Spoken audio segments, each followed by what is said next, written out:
Right. And we had a big surprise come June when they send us our allocation rate, and we go, uh-oh, we're short.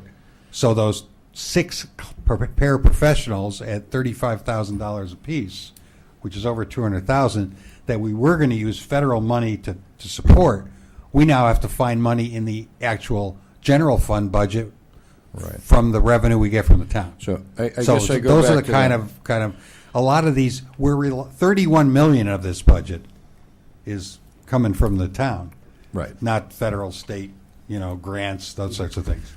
So. Right. So I guess I go back and to the question I think Lisa asked, that these revenue numbers, somewhere, if I even look at special ed excess cost of $670,000, there isn't $670,000, or you've capped expenses somewhere anticipating that. So we get your budget, and then we have our town's budget, which the revenue portion of our budget that we work off of has education cost sharing, has tuition, so it has 10 of the 11,000,009 in there, give or take. But all that stuff that's revenue to the board, and we'll take out, because you explained the Chinese Chinese program. It's not a lot. It's $1.6 million. Right. Yeah. Out of a $42 million budget. So it's not a huge. No. Yeah. Granted, I guess my question is, all those revenue numbers that are off our sheet of revenue, the expenses associated with the 2 IDAs, the excessive special ed costs, are those expense numbers in your budget 100%? No. Okay. Our budget for special ed exceeds this. Okay, this is the support we get for those programs from the feds. The feds do not pay for all special ed expenses. No, I get that, but these individual numbers that you're giving me, the IDA Part B 610 right, for $500,000. These are expenses actually above and beyond what you see in the budget for special ed, because, like I say, the revenues that come to the board, we reduce those in the budget from actual expenses. So in theory, because these are covering some of the teaching positions in special ed, some of the paraprofessionals, and so on. What's in the budget we're asking for the town is those positions above and beyond this. all right. So your budget, whatever that came out of your board, was really $1,644,000 under. You're giving some credit for your revenue projections. Plus this, yeah. Because we've reduced what we've asked for here by $1.6 million. by this month. Okay. Yeah, in different areas. But it seems, help me if I'm not seeing what you're seeing here. Go ahead. It seems if you can absorb a $264,000 revenue shortfall, or the converse, maybe some year you're over 264. That doesn't show up in our revenue numbers. So it seems to me there's a little lack of transparency here in the revenue side of the house. No, there isn't. This is the way that this has been budgeted in this town long before I came here. No, I'm not saying it wasn't. Sure. By virtue of the fact that last year there was a shortfall of $264,000 in revenue based on actuals and projected. No, I haven't analyzed that, Steve, so I'd have to go back. I have, you're welcome to. No, I know, but I couldn't do that tonight. Okay. I could look at the number, but to remember how we handled that shortfall. Well, I'm just saying, the way we're accounting this, we could be under or over from year to year. But let me explain one thing, Lisa, that I didn't say, okay? Some of these areas are not monies that get fully spent in the year that they're budgeted, okay? With federal grants, we're allowed to carry over funds from one prior year. So if we don't spend our $30,000 of our Title II funds, okay, we can spend that the following year. We have one more year to spend it, and we do. We'll offset the cost of some aids or something along those lines. That's the only fluidity we have in that. And those funds always come to school districts. They can't go to towns. Yeah, I follow you. It doesn't feel fully transparent to me. Okay, I'm sorry I can't help you with that. I can't. I mean, I just, I can show you, if you want to sit down and look at the books in terms of exactly what came in from the feds, how much was I spent, know, and so on and so but on. by Yeah. virtue of the fact that only a piece of this revenue shows up on our revenue sheet, we already went through and talked about the education cost sharing and the other pieces. Okay, They show up on our revenue sheet. correct. Some don't, and then at the end of the year, when we reconcile the books, and we don't always meet our budget, I get that, that's part of the Sure, process. sure. But at the end of the year, you must have money from some budget that you can absorb a $264,000 revenue shortfall. And conversely, if there's more revenue, you are able to absorb that. And that Now- information doesn't come to us in our calcs. That's $250,000. Okay, all I'm saying to you, unless I'm looking at a specific item that I can analyze and say, oh, here's what happened here, and I can't do this based on this sheet. Okay? And that 264, remember, is at the bottom of the grand total here, only a small portion of which, 1.6 million, that actually comes to the school district. I don't know where the shortfall is on that list. You'd have to. It's really up at where- the top, because where you have where you had an estimate of $1,887,638. Sure. $638, your actual was $1.64 million.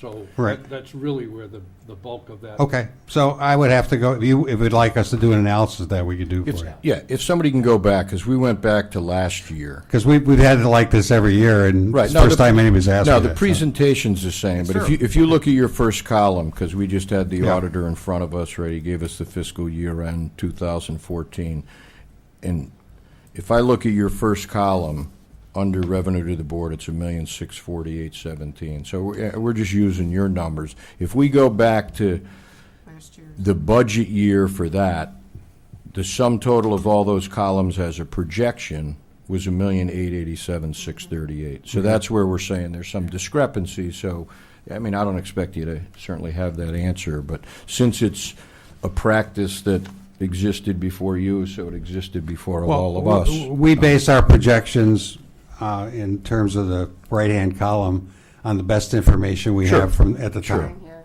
That's all you do. Nancy says she can figure it out.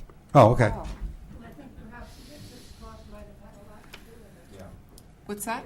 Because excess cost, you don't know what the expenditures are going to be till the beginning of the year. Right. They have projected. Right, but clearly there's money set aside to address that pot, right? So that's all we're saying, is there's. Yeah. Very easily. Okay. We'll do that. Perfect. Regarding this booklet as well, I alluded to this question before. The magnet school on page 8, we talk about the external program. So that tuition went up this year to 248,000, or not tuition, sorry, cost. We're So- projecting, yep. My first question is, I would ask, does it make sense to consider kids that go to magnet school in our numbers? Because we don't have to serve them. They're going elsewhere for their education. But yet our requests for the level of service, we would be including those kids in that. And they don't go to the East Lyme High School. They go to magnet schools.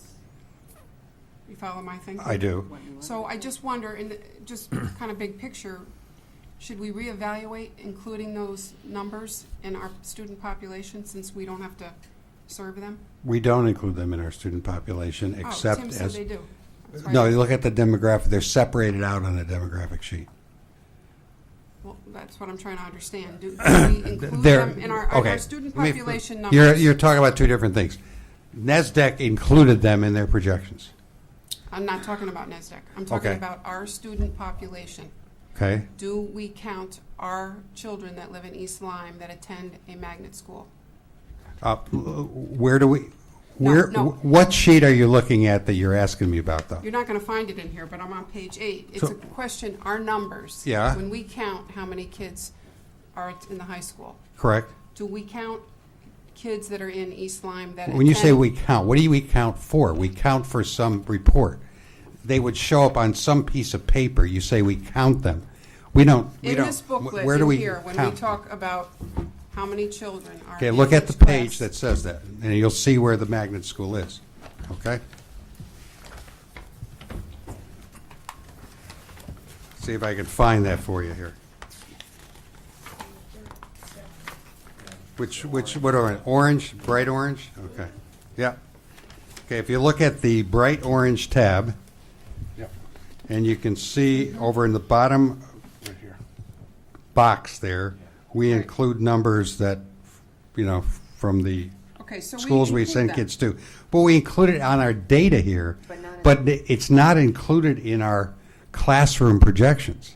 Well, Or that's be what I'm above asking. that No, we guideline. don't double count it. Well, that's, I'm saying, Yeah. when we are projecting our level of services for our student population, Yeah? do we include the magnet? Then the answer is no. Okay, and I asked earlier, and I understood Dr. Hagan to say yes. He said yes with respect to they're included in the NESDEC study, not in. We don't take all those elementary kids that go to the multicultural magnet school and plan for them coming to That's- Flanders. That's what I wanted to No, understand. we don't. Okay, so, same line of understanding. Okay. This year, we're saying that on page 8, the increase in... Which book are you looking at now, Lisa? Okay. The increase in tuition for magnet school students reflects an increase in the number of kids. Yep. Well, I total up on the bottom of that page 55 kids. Okay. Last year's budget package has 77 students. So Okay. I don't see that as an increase, and I'm trying to understand that comment. Okay, I'm going to ask Nancy to kind of take a look at that, okay?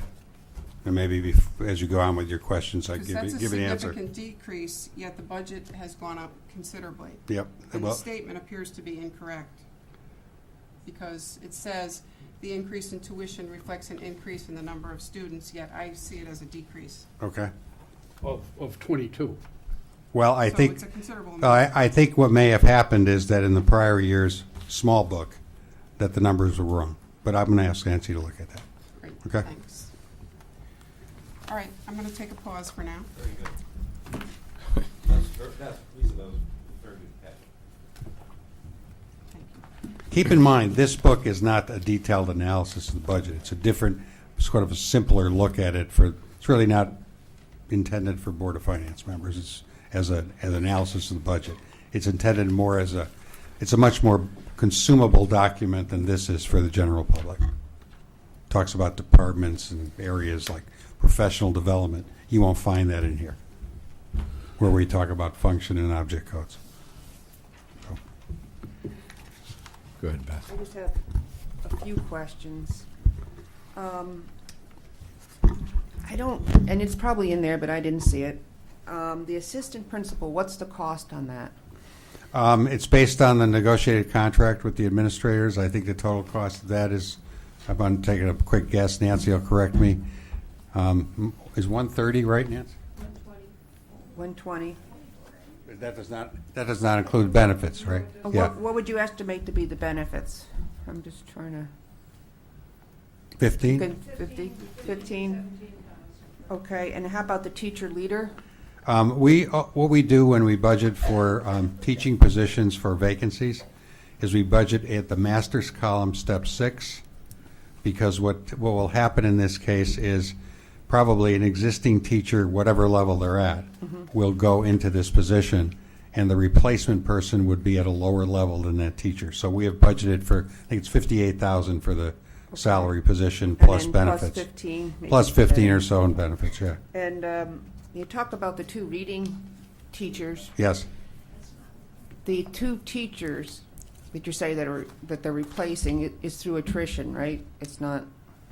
No, we're eliminating 2 general classroom positions from the list that you saw on the orange page and Okay. replacing them with 2 reading teachers. But that's through attrition. You're going to look Yes. and see at the end of the cycle who's retiring. You're not going to, Well, we already know that we have a a retirement. number coming up, of transfers. retirements coming this year. Those are already reflected in the budget. So those 2 reading positions, what is the cost for each one, or the benefit or cost Same for thing. 2? 58,000 is what we 58 budgeted. plus 15 times 2. Okay, and But keep in mind, we have a number of other retirements in the budget for which we have budgeted substantially lower than the people that are in the current year's budget. Okay. And the Most data people are, at the top of the scale, so. Don't as you- come in a lower scale. So we budgeted for the lower figure, which is the 58. Okay. Yeah. And the data manager Yep, is 60 plus the 15 correct. on the benefit side. And I also know that, I understand with the declining enrollment and the issue about eventual reduction, and I know that there's some legislative change floating up there that can be taken into account more in that minimum budget requirements, Oh, but I don't okay. want to get into that because that gets No. like so. MBR is not a East Lyme issue right now. Right. Yeah. The last thing what you were talking about was what you talk about freezing, like what you have to go through during the course of the year. Yeah. What do you mean by that? Well, I just, like, for example, there's a $952,000 for teaching supplies, books, materials, paper, et cetera, okay? For years, this district, like many districts, because of the Connecticut mandate that we end the year in the black, it forces superintendents to basically look at it, okay, so if you've approved $952,000 for books and supplies and so on, you can spend 500 of it right away in the summertime. That's the message I give to my principals. So, divide it up by the schools and numbers of kids and that sort of thing. But the other 400 plus thousand, I freeze. I hold until I get to a point in the year So you can release it. when I can release funds. Now, at that point in time, we're really buying stuff for the next school year. All right? So we're really on a kind of a purchase plan where we buy 60% of the stuff we need this year, but the other 40% we bought at the end of last year. And we're on that cycle, but it's the only way that without spending all my money in the summer and then coming back, because that's the only place I have any room in the budget to say yes or no. I can't say no to heating oil. I can't say no to a maintenance issue. I can't say no to a salaried position that started in September. They're there. They're hired. They're going to get a salary. They have a contract. So the only place I have any room is in whether we buy another set of books. Okay. So we're always on this, pre-purchase the year before, late in the year when the superintendent frees up the funds, and then 2/3 of it you buy during the actual year when you need it, during that summer before the school year starts. It's the only way I can have enough kind of a safety net in the budget, in the implementation of the budget, so that I don't violate the law, which is there's a law that says I can't overspend the budget without your approval. And in 6 years, I've never had to come back to you for a nickel. So I don't know if that's ever happened in the district. It has in the past, yes. Okay. Yeah. The other question I have is like you added one bus, but you found that you're adding a bus to the route for the Haynes Middle School to Yep. help with that out. That cost, I need to know that cost, but isn't that offset by the fact that you don't need the monitors? That you use some of the monitors? Yes, last we did. year? We reduced that in this coming years. We only have money in the budget for one person, and that's through First Student. And the cost of that bus, remind me, Nance, what that is? One bus One bus, for the year? Because we've only got, like 4 months of it this year, but I'll check. sure, we'll get that. Yeah, All right. and I guess the last thing. I cited in the Board of Ed meeting when you were talking about extra hours at the cafeteria, Yes. free teachers up more for that, and I think you said that cost was offset. It was like 16,000? 20,000. 20,000? Yep. We budgeted 20,000 to hire aides to monitor the lunchroom in the high school so that the teachers who are currently doing it are available to work with kids as a duty in another period during the day. Because we think that's a better use of their time than watching kids eat lunch. And then the last question was the extra security personnel. It's That just you're a few. implementing It's just a for the few few hours hours in the early in the morning. day. That's right. Okay. Yeah, it's like an extra hour in the morning for And two that- guys. About, I know I'm nickel and diming, but I'm just trying to get a. Oh, for that? Yeah. I don't know what those guys make, like $18 an hour. So it's an extra Okay. $36 a day. Well, I have to ask this, is that overtime hours? No, no. Okay, thank you. All right, and I have no further questions. Yes. That's 49,631. 49,631 for the one bus for the year, full year. Okay. And what percent full would you estimate those buses are? Well, Average. the trouble is the ones that we had, the runs were chucker block full, and those were, so the one bus allowed us to reduce those 3 runs at the same time. One, because a person that was, well, it's a complicated thing with the way First Student works, but we actually got 4 runs out of one bus. That's what it came down to. Essentially, you're paying for the use of the bus and the driver.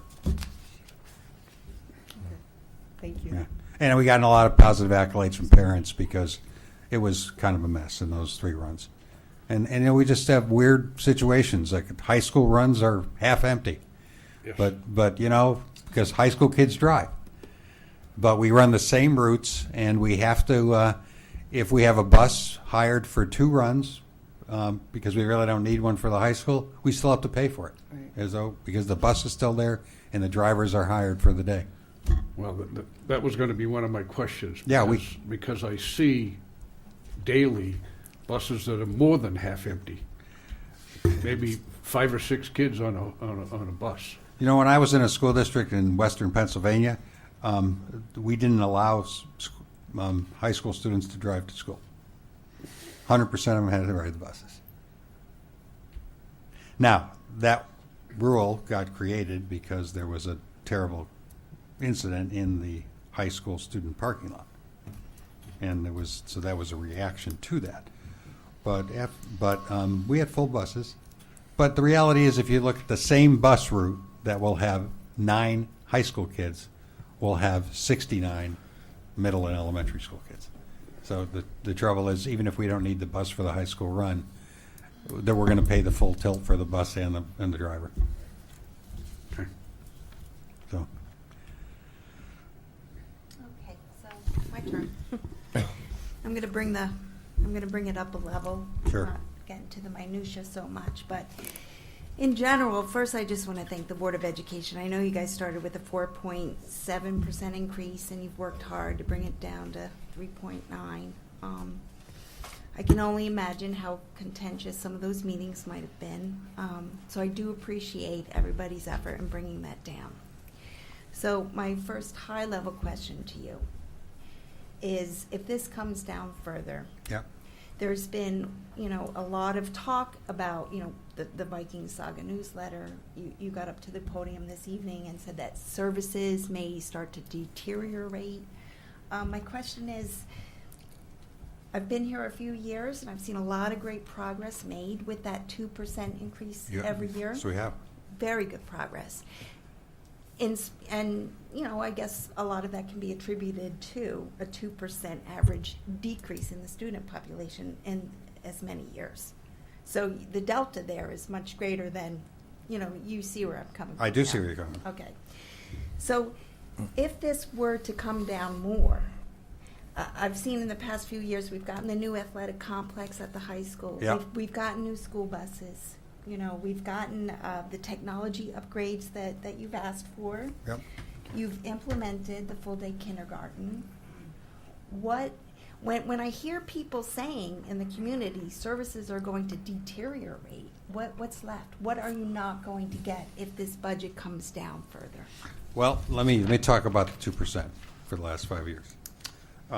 If you consider, and I do, the creative work that's been done by a lot of people, and I'm not taking credit for this by any means, because Don Meltbarger and our business office folks are all the work we've done on energy savings, the special education folks that have worked very hard over the early on 4 or 5 years ago to grow programs that we didn't have 5 years ago, have generated on average $1 million a year in savings.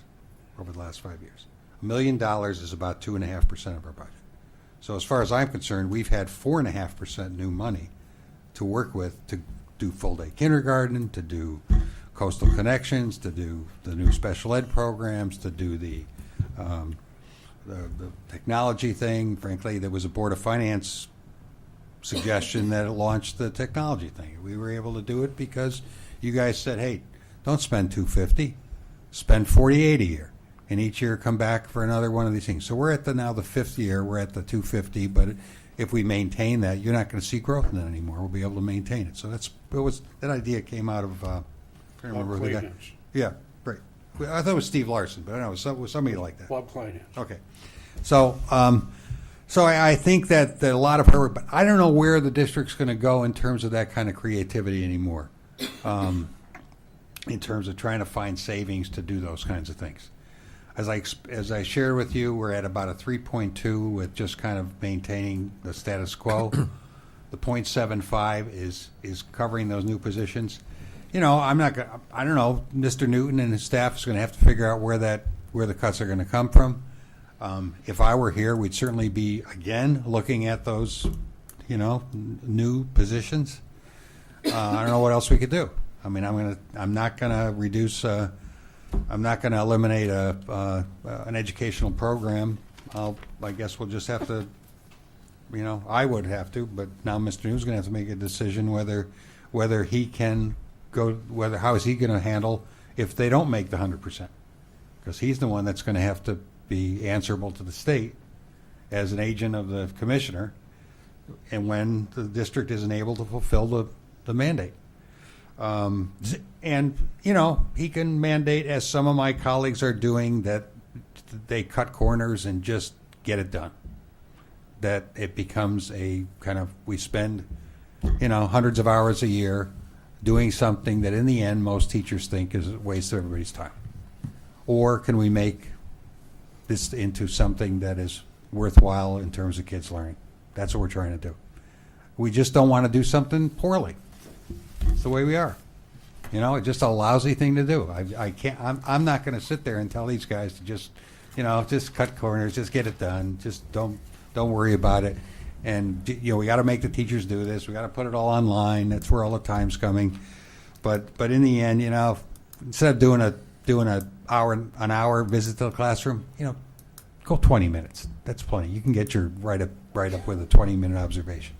Instead of doing, 4 drop-ins to the classroom, just do 5-10 minutes. You get it done, check it off, move on.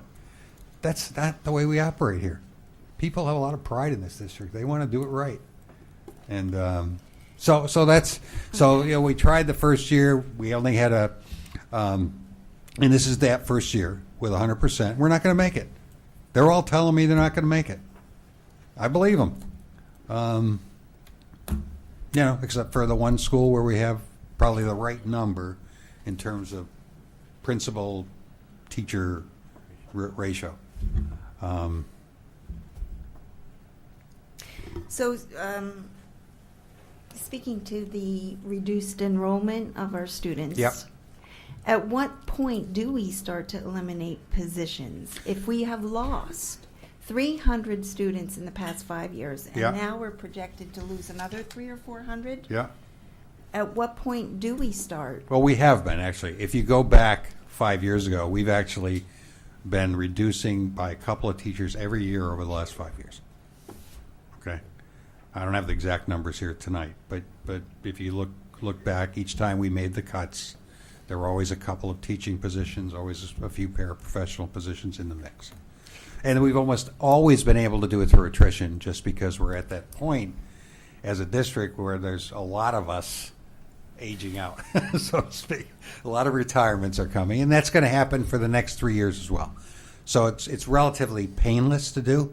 In fact, if you look at these numbers, which don't reflect the 2 classroom positions I've already said we're going to cut, you'll probably notice a couple other places where if push came to shove, we would reduce in that area as well. But it's a little early when we did this budget to assume that we're just getting our kindergarten enrollment, and we've projected an enrollment for kindergarten that's the same as this year, which is the lowest we've had in all the years of kindergarten in this district. Okay, so when those kindergarten numbers come in at the end of this month, which is coming up, I think the last doodah is this week. The last enrollment meeting. We'll have a better picture, and the Board of Ed will probably say, at some point, or Mr. Newton's going to have to look at it when he's setting the assigning teachers for the coming year. Well, these numbers were right, so we can reduce another teacher position or two, because it doesn't make sense to have 3 kindergartens with 12 kids in it when we can have 2 with 18. So that stays still within our kind of goals in terms of class sizes and so on. So I expect that when we get close to the end of the year, it's happened every year, that we finally, when we get the final numbers in, we can say, we don't need to fill one of these positions. So there'll be more. There's the potential for more than 2 on this page if you look at those numbers that we played out. Okay. But he'll have a better picture in a couple weeks. All right, thank you. Switching gears a little bit, Yeah. speaking to the pride of the community and the quality of our education system here. Last year, you came up on the podium and you recognized 3 teachers in the middle school, Sean Ashburner, Yeah. Michelle Jeff, and Ann Handling, all winning awards. What accolades can you speak to for 2014? Oh, there's a number of them. We have a couple of our coaches that have gotten great awards, and I'm going to call on a couple of principals to be. Yeah, please. They have titles that I can't remember off the top of my head. That's why I'm retiring, because I can't remember the stuff. Mike, can you stand up and maybe share some of the accolades that some of your staff have gotten this year? I mean, to put you on the spot here, but. Thank you for that, putting me on the spot. There you go. Appreciate that. Actually, we have 2 coaches that have been nationally recognized for coaches of the year. As far as teachers, we have 1 teacher in particular in science who's getting recertified for a national certification. Those are the major ones. Locally, we've also had a biology teacher that was recognized nationally. Want to mention names? Holly Buckley was our biology teacher. Lori Singer is our chemistry teacher who's being recertified nationally. Carl Reichart is our track coach who has been recognized as National Coach of the Year nationally, as well as Wally Christensen, Paul Christensen, who were recognized nationally and locally. I believe our swimming program was also recognized. We also had both soccer teams, the men's and the women's, recognized or receiving awards for ECC. And that was for The girls program have won the ECC 3 or 4 times in a row, and the men's program has won it 2 or 3 times in a row. But they also won the sportsmanship awards this year. Both teams. Thanks, Mike. Anybody else have recall some? Judy, do you have any that you can recall? I think that's it that I can remember. Anybody that I'm missing? Good question. Sorry. That's it. Okay, that's good. Yep. That's good. Okay. So also in the Saga newsletter, I think that it was a little misleading when it was stated that the East Lyme High School was rated number 12 according to U.S. News and World Reports. That was not the case last year. I had actually hoped that we would move up into the top 10, seeing how we were there a few years prior to being number 12. We were rated number 12 a couple of times, a couple of years in a row. Sure. So this year in 2014, or last year in 2014, we weren't rated at all. Do you have any explanation as to why we may have fallen off the radar? Okay, I don't think we've fallen off. I think that I thought that we actually had several recognitions in that area. Mike, do you remember those? Yeah, but there were 3 or 4 places we were recognized this fall. I guess just to answer the question specifically, we are offering less AP classes right now. As we're talking about enrollment, as we're talking about cuts that we're making and trying to consolidate, we have less opportunities. And you'll see that next year as well. And that particular, there's two areas that particular magazine uses as the rating. It's the number of children, number of actual classes taken in AP and the scores on them. That's the primary category, or the primary indicators they use. So why would it cost more to hold an AP class versus a regular class? Well, every year the principal has to make decisions about the classes that are able to be held at the school based on enrollment and on occasion with our reduced numbers and budget, we have to not hold a particular AP class in a particular year. Was there a couple in particular, Mike, you can mention from last year? History is a good example. Not sure the exact, they flip-flop right now. I think it's world history. Don't quote me on that. I'm not exactly sure on that. But what Dr. Lombardo was saying is correct. We look at the potential offerings and what we can offer, and we go by numbers. If the numbers are lower and we only have so many slots for teaching, say we have 10 teachers to teach 10 courses, I can't offer another course. I'll give you a great example. AP Economics. I had a group of students that wanted to take AP Economics. I couldn't offer that. Just didn't have the staff for it. So what I did is this past year was that we ended up doing it online, which doesn't carry the same weight or recognition as if we were teaching it at the high school. I'll tell you where some of the room comes there. Last year when we proposed this year's budget, or last year after the reductions were made, one area I came to the Board of Ed to bring forth that $650,000 reduction, you remember that from last year, was to eliminate all of the very tiny part-time positions that were in our budget, that were in our staffing plan that we hadn't needed to fill. So we took them out of the staffing plan and out of the budget. And in the past, the district has had the flexibility when we had a class of 6 students wanting to take a class to be able to utilize one of those slots in the staffing plan because we have budgeted money for it to fill that class. We didn't have that flexibility this year. That's what happens. Can I add one thing to that as well? It's not just the AP level that I'm struggling to courses to run. It's also the lower level classes that have smaller numbers that I don't have the staffing to run those courses, in math in particular. So is it fair to say it's not a result of a decreased budget? It really is a result of decreased number of both. students? It's both. When the enrollment is down, I don't have the money in my budget for the principal to come to me and say, I only got 6 kids. I need the 10 other classes to be taught. I need an extra 20% teacher position in order to cover this. I don't have the 20% of a teacher in the funds to give him to do that. Okay. So we don't have the kind of flexibility that we used to have.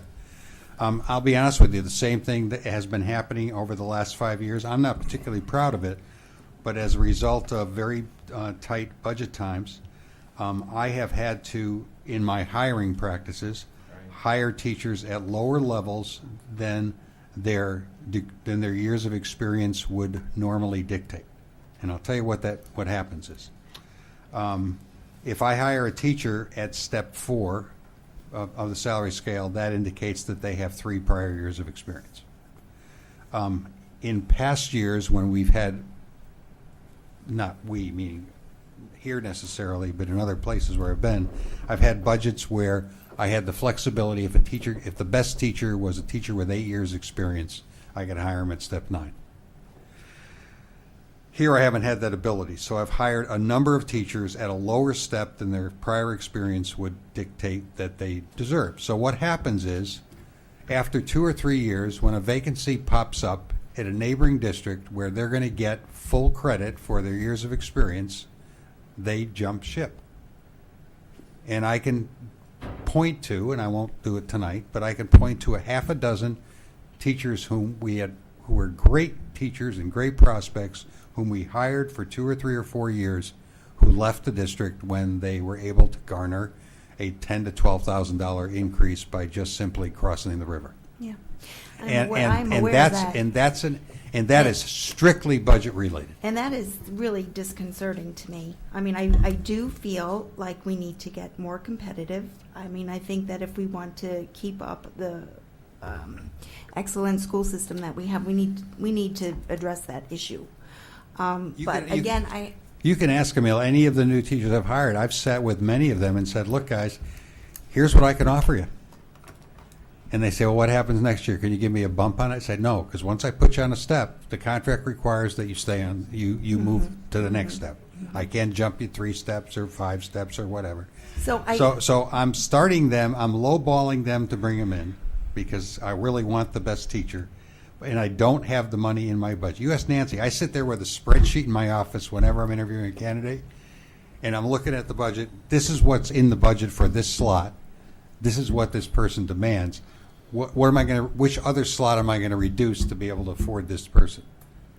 And that's backfired. Yeah. It wasn't what I had hoped, but I have to stay within the budget guidelines. And when we make those big cuts, there's still somebody in the classroom. We get by, but it's not the ideal situation. I mean, as far as I'm concerned, the biggest legacy I have is who I hired because they're usually here for a long time. The ones that left after 3 or 4 years is disappointing because we invested a lot in them. You do a lot of the PD, you do a lot of the heavy-duty supervision, et cetera, and then you lose them when they get tenured. So all of this just brings me to the elephant in the room, and that is, it's a hefty budget. I don't want to know all the details. I don't want to know where you can make cuts. That's up to you to decide if you have to make, not even cuts, reductions in the proposed increases. Let's be clear about that. Sure. But the elephant in the room, I asked you last year if it was possible for the redistricting of 3 elementary schools to 2. And you said it would be difficult, but it was possible. That wasn't done. That could have saved our town in excess of $500,000 a year. So, and I never said close the school forever. I said shutter it because it's very uneconomical to run that facility. And now I understand that the whole elementary school rebuild is going to be delayed a little longer. So every year that goes by that we are heating and staffing a school where the ratio in that school is very favorable compared to the 2 elementary schools. So number one, I question how fair that is to the other 2 elementary schools. And the children that they're trying to educate. So, I do appreciate the teachers in our community very much because I do believe they are underpaid and that is a situation that needs to be addressed. But we can't keep providing funds for situations where it could be perceived as wasteful because we have no control over how you spend the money. Right. You see where I'm getting at? So I don't know how to control costs in a declining student enrollment scenario. Well, that's going to be a big one because when the community does in fact do that consolidation, the estimate still stands. It's $1 million savings a year after that in the general fund. And that coming, I'm sorry. Do you have a committee to explore redistricting? We did, but we felt that it was, to be honest with you, we did a study and we came to the conclusion that with the impending, we hope, building project and making that move, that moving children around now, 2 years before moving them again, didn't make a whole lot of sense. It won't be 2 years. Well, that's what it's starting to grow to. It won't but- be 2 years. Well, I'll tell you. Because that seemed like a quick fix. I mean, a fix maybe not uncomfortable for everybody, but I don't know why the committee didn't come back with a recommendation, because I do remember Camille, and she did not vote for any decrease in the increase Right. last year. She was trying to incentivize, I think, for the reworking the bus route without closing any schools, but maybe, that issue would be studied and some type of implementation of something. I'm not talking about closing the building Well, and going out. but redistricting doesn't save you any money. Redistricting just moves a few of the kids from Flanders and Haynes to Niantic and balances them out, but you still need the same number of teachers. You still have 3 schools But you to don't heat. have to heat. Yeah, you do, if you have 3 schools. If you weren't. No, that's what wasn't your redistrict's all about. suggestion- Wasn't your One suggestion was to close? redistricting. That the- redistricting is just balancing out 3 schools. That's what that means. Well, But- redistrict from, What, say, 3 to 2. Niantic Center School, not because of any other reason Right. that it's run so inefficiently Well, and you- uneconomically. You do know that now Because the the cost per Yeah. student is significantly higher at that elementary school than the other two because of heating costs Yeah. and the teacher to student ratio. So not just simply redistricting, but shuttering one school, moving them to the 2 other Sure. ones. And if that had, quite frankly, if that had been done when we first moved here 10 years ago, we could have been looking at $10 million to go towards the building of a new school. Yeah. And hindsight is 2020, but I thought that I was very clear and specific in saying that that's something that really should have been considered because Well, this if you build of if the- you and I agreed that that ought to happen, neither you nor I operate in a vacuum here. We don't independently. I don't make those decisions. You don't make those decisions. It's a community decision, but the Board of Ed, I've got to give them credit. I'll let Tim speak for the board, but they've debated these issues, and the plan has been to move kids around as soon as we knew we had a reason to move them around, and we do have a plan in place. The year after the referendum is voted and passes, there is a plan in place to do that. Unfortunately, now we're talking next year for the vote, which means the following year is the first year, which is 16-17 is the first year that you could begin that transition plan. So. And how much funding are we going to lose from the federal government or state funding? State. State, based on the reduced enrollment projections? Every year the number goes down, and ironically, Is there? and building costs go up. Yeah. Right, yes. but is there It a will- figure that you? Yeah, it will be substantial. It will be substantial. It's dependent upon exactly what those enrollment numbers specifically are. It also has to do with where the town stands in its town debt and the wealth of the community. That it goes into factoring into the reimbursement rate as well. I mean, in short, we should, if from a purely economic perspective, it would have been nice to have done this 5 years ago. Well, that was just, there's no way that we were ready to do that. The board is moving as quickly as it can to bring forward the building plans. In fact, we just got the first draft from the architect for the renovate is new for Niantic and the building of a new Flanders school consistent with the board's direction. And those plans are being worked on by our administrative team and will continue in parallel.